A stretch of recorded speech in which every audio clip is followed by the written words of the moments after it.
This is Starpoint Radio. Hi, this is Ola Onabule with Gary Bussche and all those beautiful people you used to know. Well, they ain't so fast. It feels like Soul Town. Soul Town is gone. Forever in Soul Town.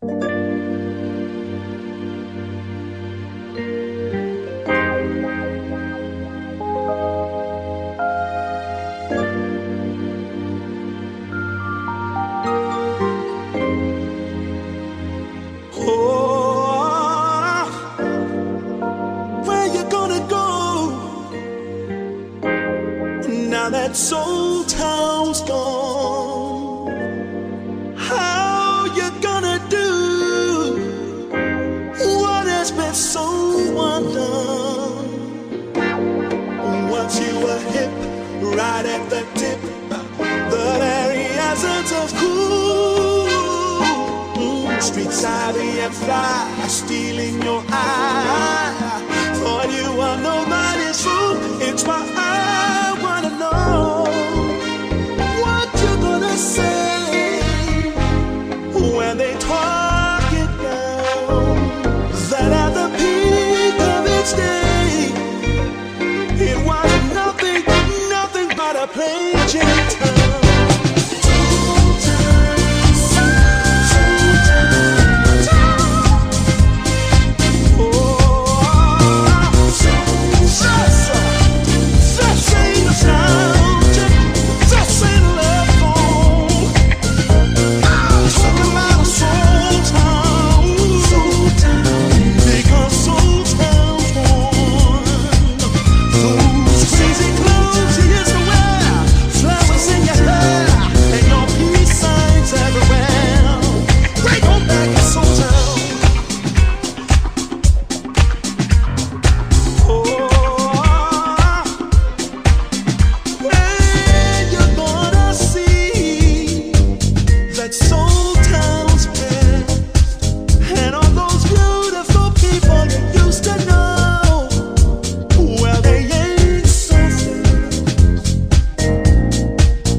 Welcome, international singing artist Ola Onabule. Ola, are you there?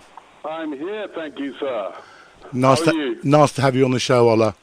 My pleasure. Thanks for asking me. Singer, producer, arranger, new album. and you could have been like a long list, doesn't it, when you put it like that? It does, and you could have been a solicitor.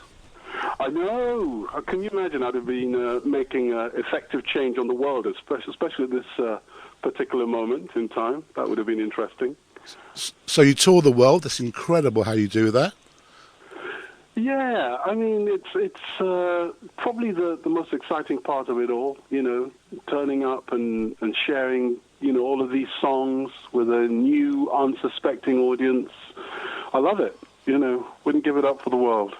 And it's a full-time job for you, where many, many, many singers wish they had a full-time job.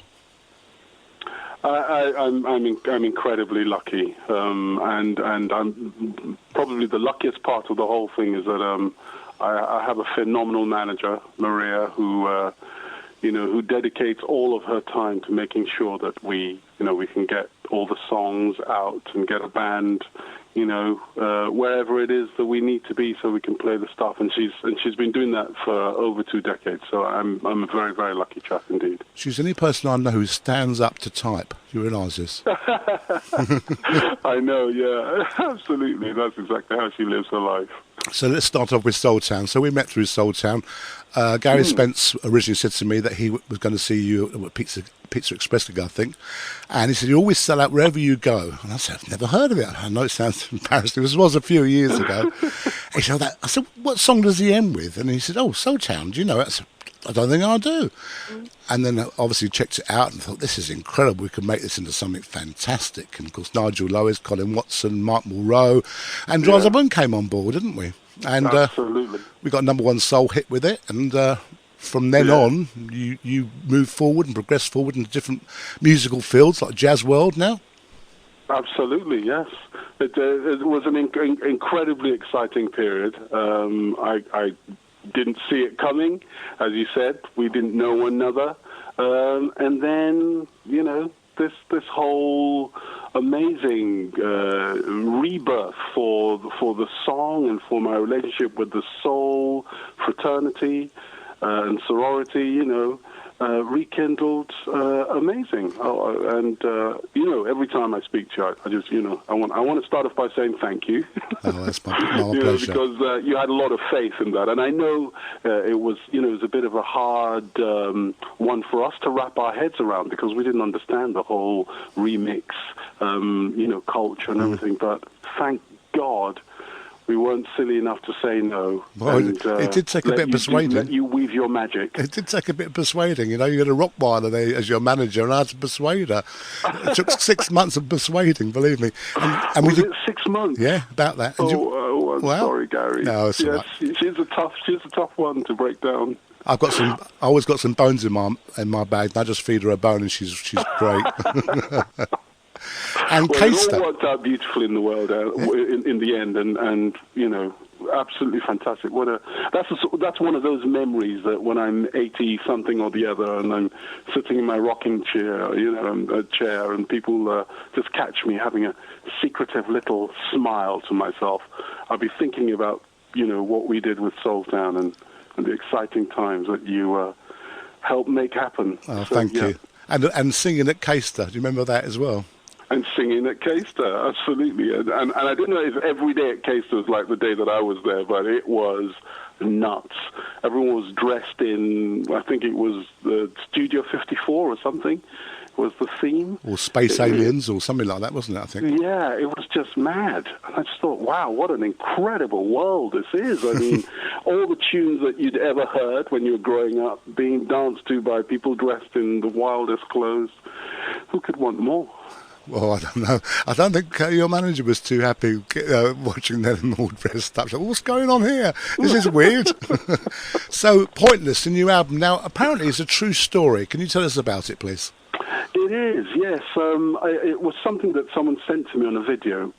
Before I got the video, I'd written 2 or 3 songs that I wasn't really feeling them. I wasn't happy with the direction I was going in. And then someone sent me this video, and it was the most harrowing thing in the world. It was a guy in his car being approached by an officer of the law, and within less than 10 seconds, he'd been shot.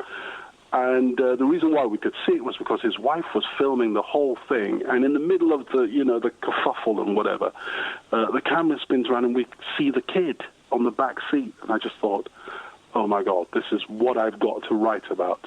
So within, 30 minutes to an hour, I had a complete song called Ballad of the Star-Crossed, which is on the album. And from that point on, I just kept writing. I couldn't stop writing. I wrote 35 songs and had to, spend about a month trying to whittle them down to, a reasonable, respectable album kind of size. And ended up with 14 songs on the physical CD and 15 on the digital download. And that's how the album was born. Wow. Should we hear a track from it? Come back. Absolutely.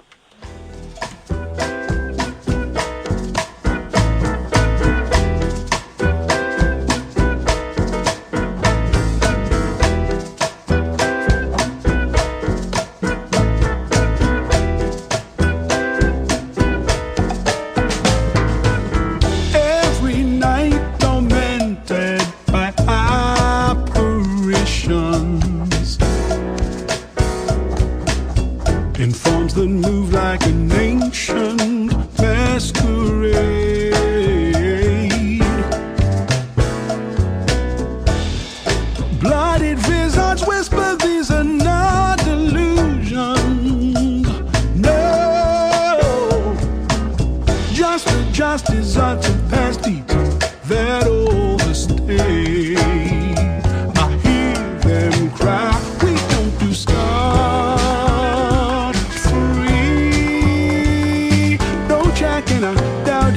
leave the desperate stages of we. Cause generations will repeat till locked in step with history.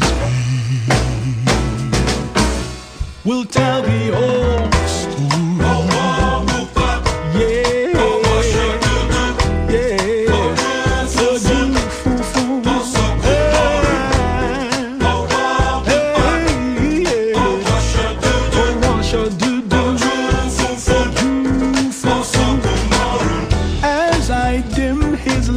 They shine at dawn. That's from Ola's brand new album. We have Ola live on the line. So, Ola, what's that song about?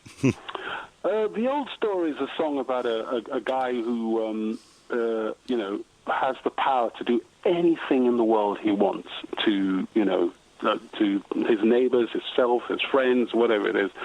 And after a while, he just, starts to question, why me? Why do I have the power to do this? Why can't I just be an ordinary bloke?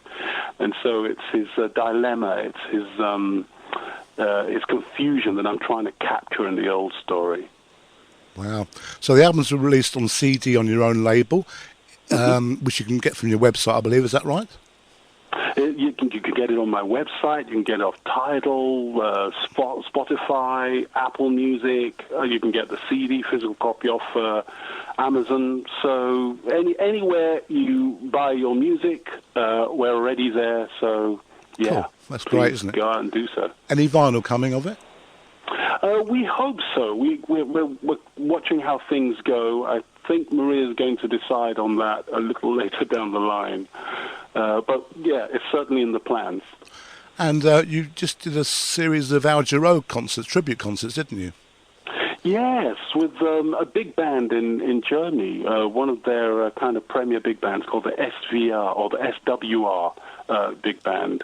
And when I played my first gig in Germany about 20 years ago, it was as support for Al Jarreau. Wow. And this band were playing with him at the time. So they had quite a bit of a relationship. And when they decided that they were going to do a tribute series to him, they, very luckily for me, decided that I was the guy to come and front the band. So which was an immense compliment and a huge pleasure. I absolutely adore Al Jarreau. He's one of my main influences. Wow. So it seemed like a very easy fit, and I love it every time I do a gig with them. You had rave reviews for that, didn't you? I did. I mean, it's always a scary one when you're doing someone else's songs. You don't. What you don't want to do is you don't want to do an impression. You don't want to do pastiche. You want to kind of capture the spirit of the person rather than do an impression of their voice, sort of thing. So I was always worried that people would be comparing me against a genius master, whilst I wasn't, doing an exact impression of him, and I wondered how they would take it. But fingers crossed, it's worked so far, and will continue to work. And the press and the punters will continue to love it. Brilliant. Can you give us a bit of an example? I'm going to put you on the spot now. Do you think you can do a bit of Al Jarreau live for us? Yeah, absolutely. A bit of Roof Garden. Fantastic. Take it away. Okay. Does anyone want to go walking? Does anyone want to go dance up on the roof? Does anyone want to go waltzing in the goddamn? Does anyone want to go dance up on the roof? There you go. Fantastic. Well done. Well done. Thank you. Any plans for that to be recorded or to release an Al Jarreau CD? No one. That's an interesting idea. No one's mentioned that yet. I don't think I've had that thought yet in my head, but I'm sure now you've mentioned it. Now you've sunk a seed. Planted the seed in my mind. It's going to grow and germinate, and we'll see what happens. It'll be an interesting one. It's a shame because back in the day you could have released a video or even a DVD, and those kind of days are gone now, haven't they? But yes, absolutely. You're reduced to capturing some kind of phone clip of what happened and posting up on your Instagram stories, and it's gone in 24 hours. But, there we go. Move on. I could see a Netflix exclusive, though. Ola pays tribute to How Do You Write. You never know, do you? Oh, you see, that's the thing about you, isn't it, Gary? Is you're the ideas man. You just throw them around like, the common feed. You never know. Yeah, it's possible. You never know. And so just tell us about your videos. You make all the videos yourself? Well, when we're recording the stuff in the studio, it's become easy these days to just, turn a camera. Every musician in the studio, because I record entirely live, everyone's playing in the room together. We're making the record in the old school Motown Studio A kind of technique. It's easy to just make sure everyone's got a camera. They switch their camera on. We count the song in, and we play. Wow. And then we'll probably do 3 or 4 takes and choose the best one, or splice maybe 2 of the best together. So, yeah, in a way, I do make all the videos myself. Fantastic. Well, thank you for joining us today. Before we end, I think we're going to play your all-time favourite record. Yes, please, Gary. Can you play that song that I wrote in 2004 and thought, was not going to amount to much, and then you came along and revitalized it and gave it some life? That's not the one. That's not the one. That's not the one. No, we started off with Soul Town. No, your favourite song by another artist. Oh, I got a hint there. I thought that's what we're talking about. You're going to have to remind me, Gary. And it's not related to Mr. Osmond. It's another Donny. Oh, to be honest, anything by Donny Hathaway would make me smile, but Someday We'll All Be Free would be absolutely gorgeous. I can't believe this. One day I asked you, I said, what's your all-time favourite record? You said, For All We Know by Donny Hathaway. For All We Know, that would be lovely. Okay, well, perhaps we'll do both, but we'll start off with For All We Know. Thanks for joining me today, Ola. Thanks for having me. And thank you so much. Your all-time favourite record can change overnight. Remember that. It certainly can. It just did. It's been a lot of fun. Take care. Have a great day. Thank you. Same to you. And good luck with the tours. Bye-bye. Well, no, thank you. On DAB, smartphone app, and around the world on starpointradio.com. Your real alternative. Starpoint Radio.